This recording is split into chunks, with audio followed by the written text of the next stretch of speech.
और एक बड़ी चिंता है। पहले खुशखबरी बताता हूँ। दिल्ली में कोरोना की रफ्तार काफ़ी कम हो गई है।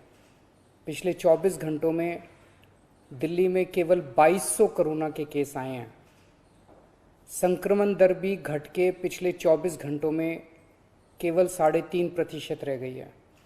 लेकिन इसका मतलब ये नहीं है कि कोरोना का खतरा टल गया, वो अभी भी है। हमें कोरोना से बचने के सभी उपाय करने हैं। अब दूसरी बात, चिंता की बात। आज से दिल्ली में युवाओं का वैक्सीनेशन बंद हो गया है। केंद्र सरकार ने युवाओं के लिए जितने वैक्सीन भेजे थे वो ख़त्म हो गए हैं। इसीलिए युवाओं के वैक्सीनेशन सेंटर आज से बंद किए जा रहे हैं। कुछ एक वैक्सीन की डोजेस बची हैं, वो कुछ एक सेंटर्स में दी जा रही हैं, वो भी शाम तक ख़त्म हो जाएंगी। कल से युवाओं के वैक्सीनेशन के सभी सेंटर बंद हो जाएंगे। मुझे बेहद दुख है कि हमें वैक्सीन ख़त्म होने के कारण युवाओं के वैक्सीनेशन सेंटर्स बंद करने पड़ रहे हैं। हमने केंद्र सरकार को भी लिख के बताया है। केंद्र से हमने और वैक्सीन मांगी है। जैसे ही हमें और वैक्सीन मिलेगी हम फिर से ये सेंटर शुरू कर देंगे। दिल्ली को हर महीने 80 लाख वैक्सीन की ज़रूरत है, 80 लाख डोजेस की। इसके मुकाबले मई में हमें केवल 16 लाख वैक्सीन मिली और जून के महीने के लिए केंद्र ने दिल्ली का कोटा और भी कम कर दिया है। केंद्र सरकार से हमें जो चिट्ठी आई है कि जून में हमें केवल 8 लाख वैक्सीन दी जाएगी। मई में 16 लाख दी थी, जून में 8 लाख देंगे। अभी तक हम दिल्ली में टोटल 50 लाख वैक्सीन लगा चुके हैं और दिल्ली के सभी एडल्ट्स को वैक्सीन लगाने के लिए हमें 2.5 करोड़ और वैक्सीन चाहिए। अगर इसी रफ्तार से दिल्ली के एडल्ट्स, अगर इसी रफ्तार से हम चले, 8 लाख वैक्सीन हर महीने मिली तो दिल्ली के एडल्ट्स को ही वैक्सीन लगाने में 30 महीने लग जाएंगे, 30 महीने से भी ज़्यादा। तब तक तो न जाने कितनी और कोरोना की लहरें आएंगी, न जाने कितने और लोगों की मौत हो जाएगी। तीसरी लहर से दिल्ली और देश को बचाने का एक ही तरीका है, कम से कम समय में अधिक से अधिक लोगों को वैक्सीन की सुरक्षा दी जाए। बेड, आईसीयू, ऑक्सीजन, दवाई, इन सब की तैयारी तो हम लोग कर रहे हैं, लेकिन कोरोना के घातक असर से बचाने में वैक्सीन ही सबसे ज्यादा असरदार हथियार है। वैक्सीन की कमी केवल सरकार की चिंता नहीं है, आम आदमी भी वैक्सीन के इस संकट से बहुत डरा हुआ है। कल एक अम्मा का फोन आया, बोली मुझे और मेरे बेटे को वैक्सीन लगवानी है। मैंने पूछा अम्मा कितनी उम्र है दोनों की? बोली मेरी उम्र 65 साल है, मेरे बेटे की उम्र 35 साल। मैंने कहा अम्मा युवाओं की वैक्सीन तो खत्म हो गई, आपको लगवा दूंगा।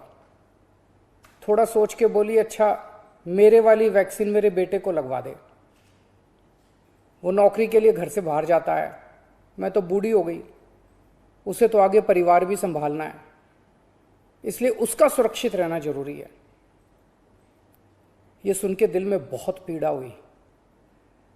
आज वैक्सीन की कमी की वजह से देश में बेहद मुश्किल हालात पैदा हो गए। अगर देश में किसी पिता, किसी बेटे, किसी भाई, किसी माँ, किसी बहन के सामने ये धर्म संकट है कि वो खुद वैक्सीन ले या अपने परिवार के युवाओं के लिए छोड़ दे, तो इससे ज्यादा दुखद बात और क्या हो सकती है।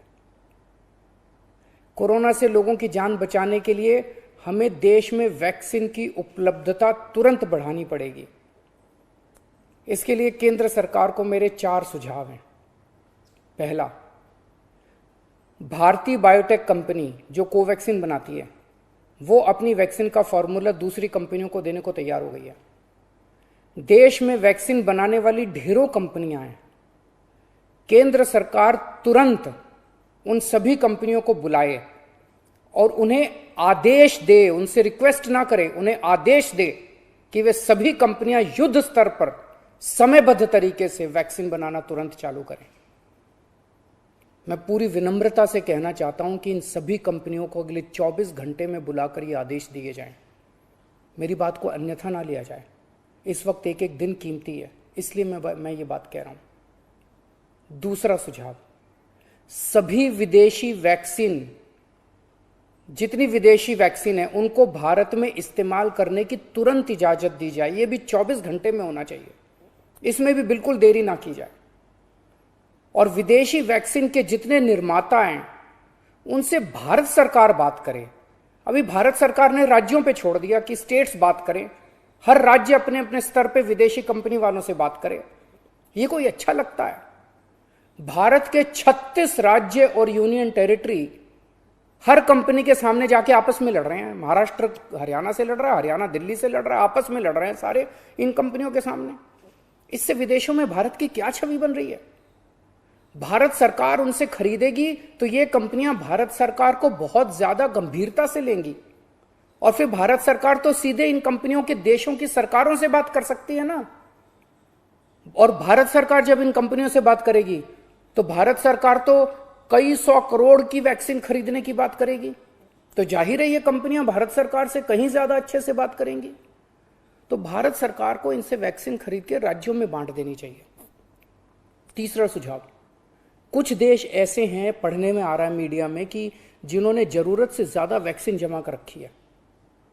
उनकी जनसंख्या जितनी है उसके हिसाब से उनको जितनी वैक्सीन चाहिए उससे कहीं ज्यादा वैक्सीन वो स्टोर करके बैठे हैं। उनसे भारत सरकार को वैक्सीन लेने के लिए गुजारिश करनी चाहिए, प्रार्थना करनी चाहिए। और चौथा सुझाव, ये जितने विदेशी कंपनियां वैक्सीन उत्पादक हैं उन्हें भारत में वैक्सीन उत्पादन करने की भी तुरंत अनुमति दी जाए। अंत में मेरा केंद्र सरकार से यही अनुरोध है कि दिल्ली को तुरंत वैक्सीन उपलब्ध करवाई जाए ताकि हम फिर से वैक्सीन लगाना चालू करें, अपने वैक्सीनेशन सेंटर खोलें और दिल्ली का वैक्सीन का कोटा भी बढ़ाया जाए। कोरोना की इस लहर में सबसे ज़्यादा युवा जिंदगियों का नुकसान हुआ है, युवाओं की मौत हुई है, और दिल्ली में इस वक्त युवाओं के कोटे की वैक्सीन खत्म हो गई है। नमस्कार।